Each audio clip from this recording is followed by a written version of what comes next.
Now we are going to begin with the hundreds of thousands of passengers whose travel plans have been upended by the strike of Air Canada's flight attendants.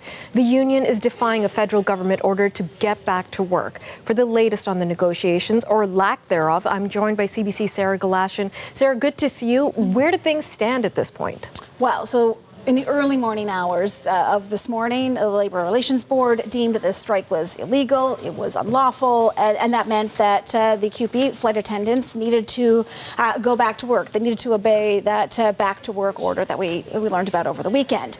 Noon was the deadline for this to happen, that they were to be back on the job. What we know, of course, is that that has not happened, at least not as of this hour.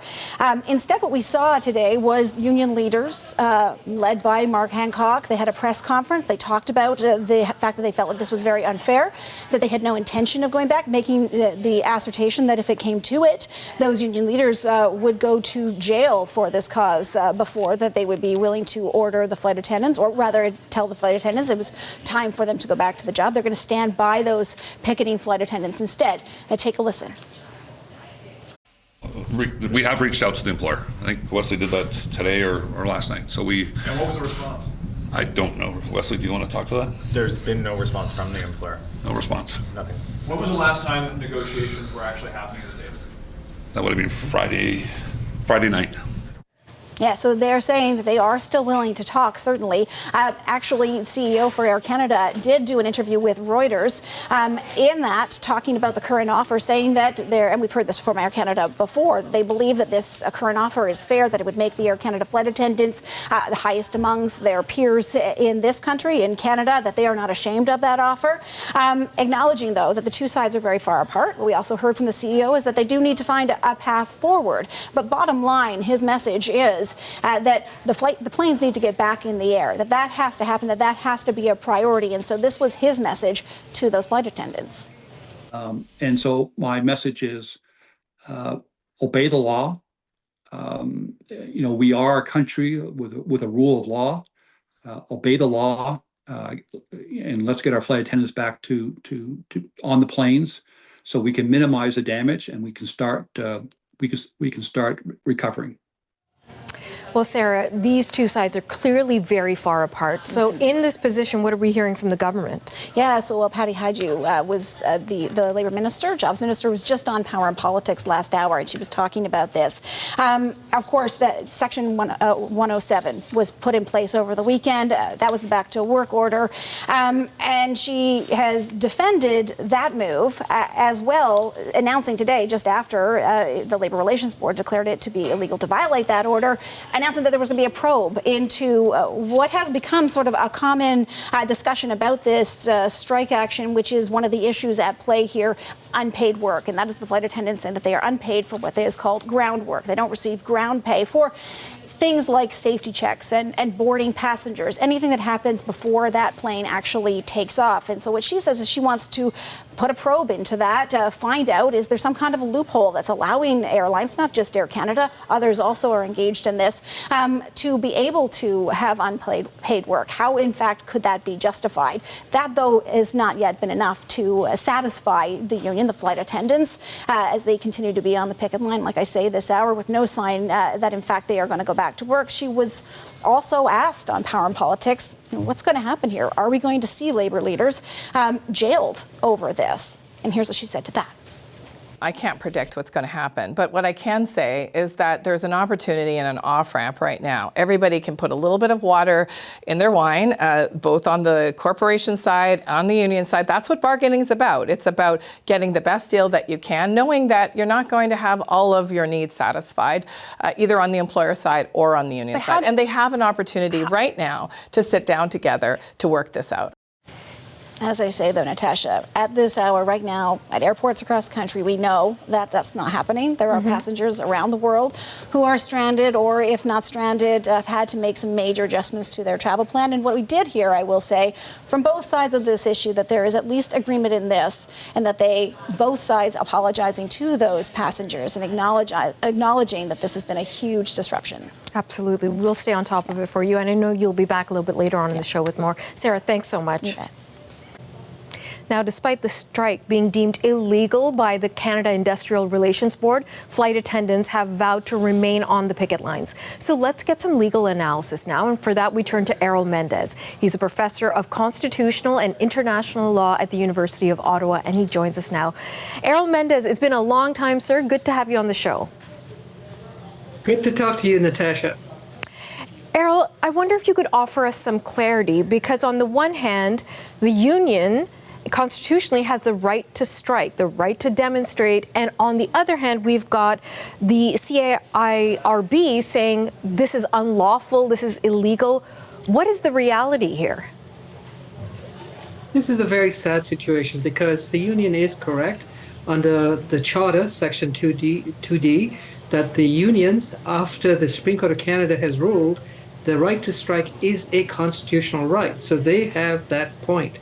That being said, however, despite the fact that the government now has used Section 107 of the Labor Code to ask them to go back to work, yes, we are in a rule of law country, and therefore most of us have a duty to observe the law. That being said, however, the reason why this situation is very tragic is that there are some compelling arguments on the side of the flight attendants. We in an international arena condemn forced labor, condemn modern slavery. And if there is a reality that ground staff work is not compensated, that's serious. And the minister has actually acknowledged that. So given the fact that we now have this sort of paradoxical situation where there is a potential charter right at issue, at the same time, we are in a rule of law country that people have to observe the rule of law. I think the minister has to step in right now and acknowledge that there is a major issue at stake here in terms of unpaid work, and perhaps call the people back to bargaining rather than letting this situation go on, because there are tens of thousands of Canadians who potentially are being stranded abroad. As someone who takes Air Canada, I really do appreciate the work that flight attendants do. I need to go back to a couple of phrases you've used there, Errol, because I think they'll jump out at a lot of Canadians, this idea of forced labor and modern slavery. And we often think those are problems somewhere else, not in Canada. And you're saying the country's biggest airline might be participating in this. Drill down on that point for me and how the union has or has not sort of presented that argument.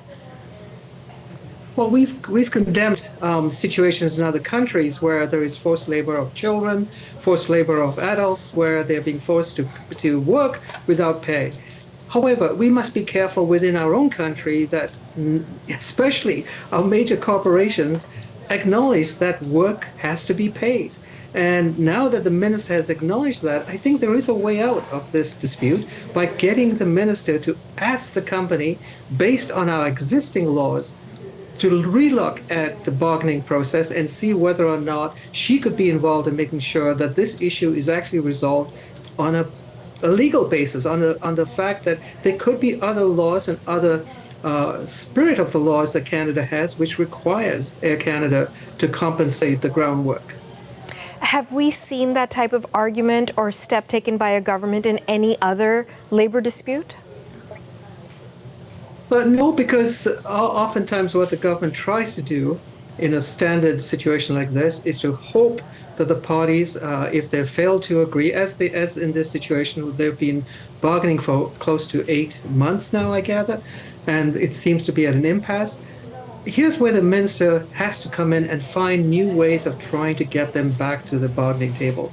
One of the possibilities is to get both parties to agree to go to binding arbitration, but I'm told, based on the fact that there's been an absolute refusal on both sides to go much further, it seems to be out of the question. So there has to be other situations, other types of mechanisms by which the minister can exercise her authority and say, look, there could be a legitimate issue here based on our own understanding of the rule of law, on the basis of our own understanding that groundwork should be paid.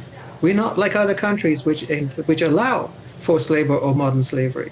So I think the minister has a role to play here, and maybe that's the way to end this impasse.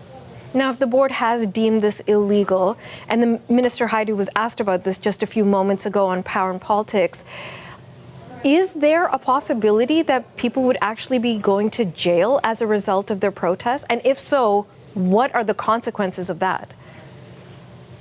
Well, what happens in this situation then, if we push this to its sad outcome, is yes, if they carry on the strike, there could be fines, there could be potential jail sentences, but keep in mind too, as I said, there is a constitutional issue at stake here, and for that to happen is very sad.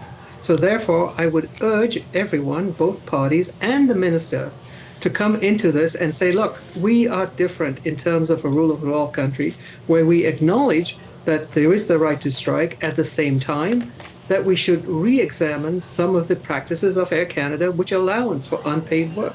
I think this is the time for reason to come into this whole situation. Well, there's about 100,000 flyers who would probably agree with you. Errol Mendez, thank you very much for your time and your analysis, sir. You're very welcome.